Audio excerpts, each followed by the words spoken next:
Good morning. It is Sunday, January 7th, and I'm going to be reading to you Genesis 21 through 23. And the Lord visited Sarah as he had said, and the Lord did for Sarah as he had spoken. For Sarah conceived and bore Abraham a son in his old age, at the time of which God had spoken to him, and Abraham called the name of his son who was born to him, whom Sarah bore him, Isaac. And then Abraham circumcised his son Isaac when he was 8 days old, as God had commanded him. And now Abraham was 100 years old when his son Isaac was born to him. And Sarah said, God has made me laugh, and all who hear will laugh with me. And she said also, who would have said to Abraham that Sarah would nurse children? For I have borne him a son in my old age. So the child grew and was weaned, and Abraham made a great feast on the same day that Isaac was weaned. And Sarah saw the son of Hagar the Egyptian who had borne to Abraham, scoffing. Therefore she said to Abraham, cast out this bondwoman and her son. For the son of this bondwoman shall not be heir with my son, namely with Isaac. And the matter was very displeasing in Abraham's sight because of his son. But God said to Abraham, do not let it be displeasing in your sight because of the lad or because of your bondwoman. Wherever Sarah has said, listen to her voice. For Isaac your son, Isaac your seed, shall be called. Yet I will make a nation of the son of the bondwoman, because he is your seed. So Abraham rose early in the morning and took bread and a skin of water, and putting it on her shoulder,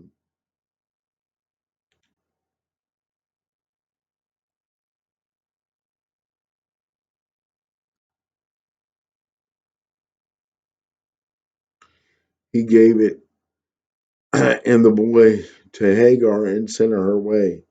Then she departed and wandered in the wilderness of Beersheba, and the water in the skin was used up, and the placed the boy under one of the shrubs, and then she went and sat down across from him, a distance of about a bow shot. And she said to herself, let me not see the death of my boy. And she sat opposite of him and lifted her voice and wept.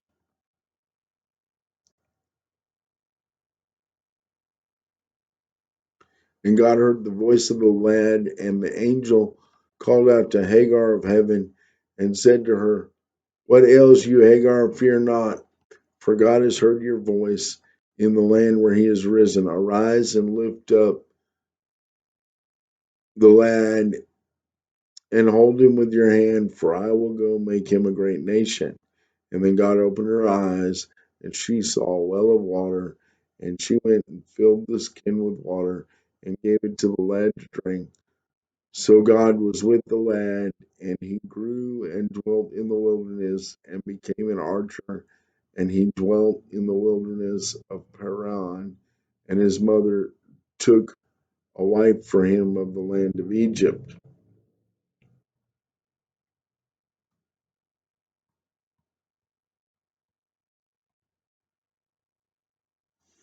And it came to pass that the time of Abimelech and Pishkul, the commander of the army, spoke to Abraham, saying, God is with you in all you do. Now therefore swear to me by God that you will not deal falsely with me and with my offspring, or with my posterity, but that according to the kindness that I have done to you, you will do to me and to the land in which you have helped.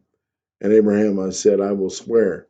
And Abraham rebuked Abimelech because of the water which Abimelech's servants had seized. And Abimelech said, I do not know who has done this thing. You did not tell me, nor did I hear of it until today. So Abraham took the sheep of Abraham and 7 ewe lambs and the flock by themselves. And then Abimelech asked Abraham, what is the meaning of the ewes and the lamb which you have said by themselves?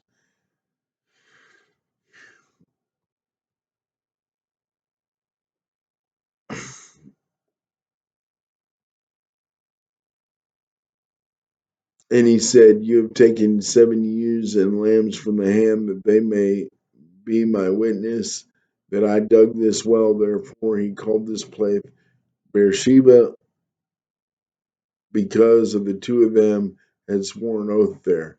Thus they made a covenant at Beersheba. So Abimelech arose with Pishkul, the commander of the army, and they returned to the land of the Philistines. And then Abraham planted a tamarisk tree in Beersheba, and there called the name of the Lord the everlasting God. And Abraham stayed in the land of the Philistines many days.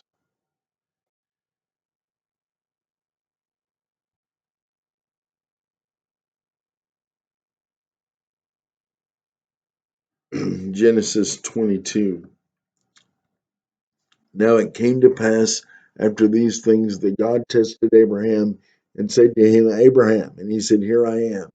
Then he said, take now your son, your only son Isaac, whom you love, and go to the land of Moriah, and offer him there a burnt offering on the mountain which I will show you. So Abraham rose early in the morning and saddled his donkey and 2 of his young men with him, and Isaac his son, and he split wood for the burnt offering.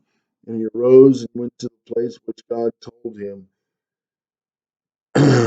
Then one of the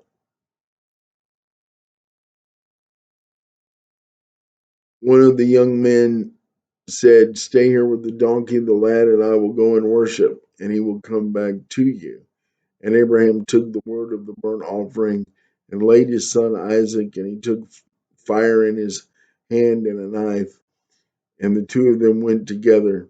And Isaac spoke to his father, saying, my father. And he said, here I am, son. And then he said, look, there's fire and wood, but where is the lamb for the burnt offering? So Abraham said, God will provide for himself a lamb for the burnt offering. So the 2 of them went together.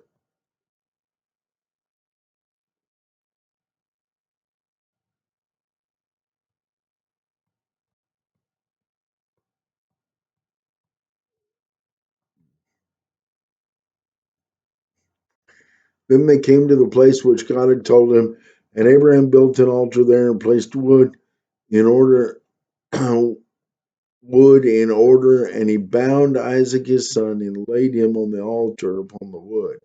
And Abraham stretched forth his hand and took the knife to slay his son.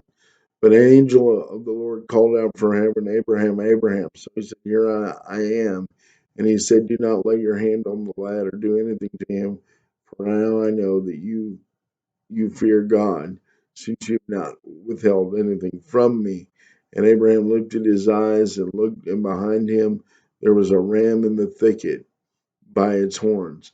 So Abraham went and took the ram and offered it as a burnt offering instead of his son. And Abraham called the name of the place, the Lord will provide. And he said, it is to this day in the mount that the Lord shall provide. And the angel of the Lord called to Abraham a second time from the heaven and said, by myself I have sworn to the Lord, because you have done this thing and have not withheld your son, your only son.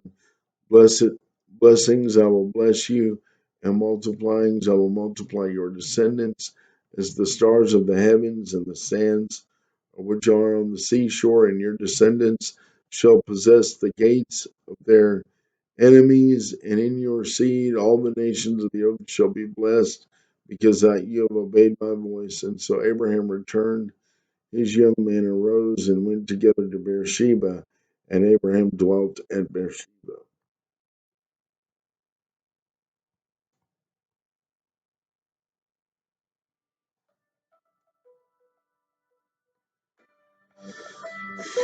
Now it came to pass after these things that it was told to Abraham, indeed, Micah also bore children.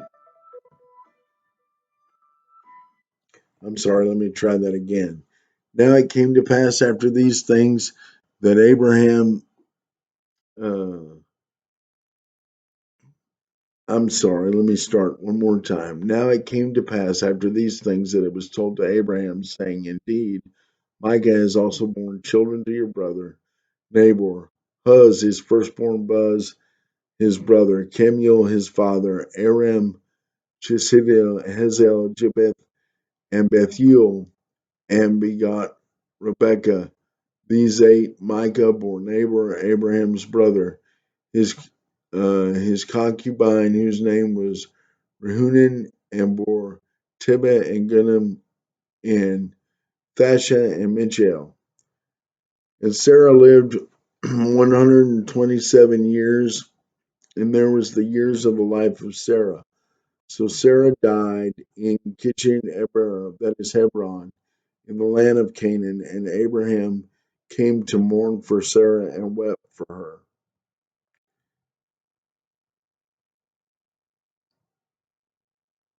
Then Abraham stood up from before his dead and spoke to the sons of Heth, saying, I am a foreigner and a visitor. Give me property for the burial place among you, that I might bury my dead out of my sight. And the sons of Heth answered Abram and said, Hear us, Lord. You are a mighty prince among us. Bury your dead in the choicest of places.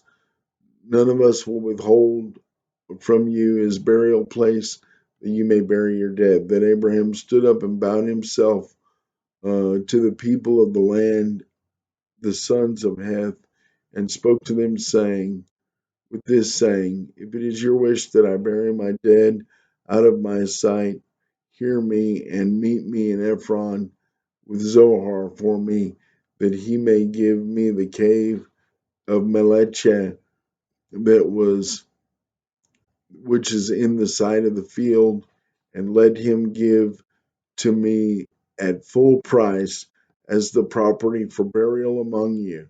And now Ephraim dwelt among the sons of Heth, and Ephron the Hittite answered Abraham in the presence of these sons Heth. He also entered the gates of the city, saying, No, my lord, hear to me, and give me the field in the cave that is in it, and I gave to you in the presence of the sons of my people to give you to bury your dead.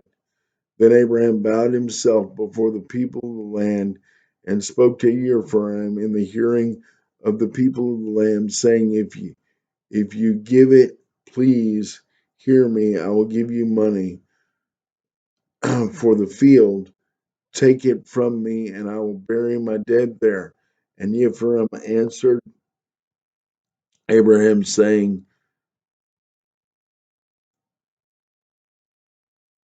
My lord, listen to me. It is worth 400 shekels of silver. What is that between you and me?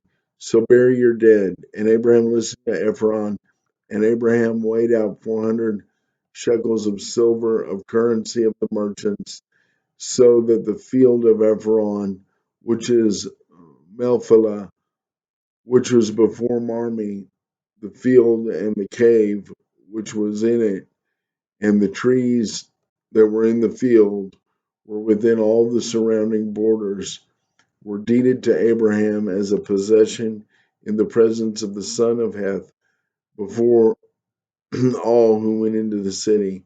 And after this, Abraham buried Sarah his wife in the cave of Mephiah before Mamre, that is Hebron, which is in the land of Canaan. So the field and the cave that was in it were deeded to Abraham by the sons of Heth as a property for the burial place.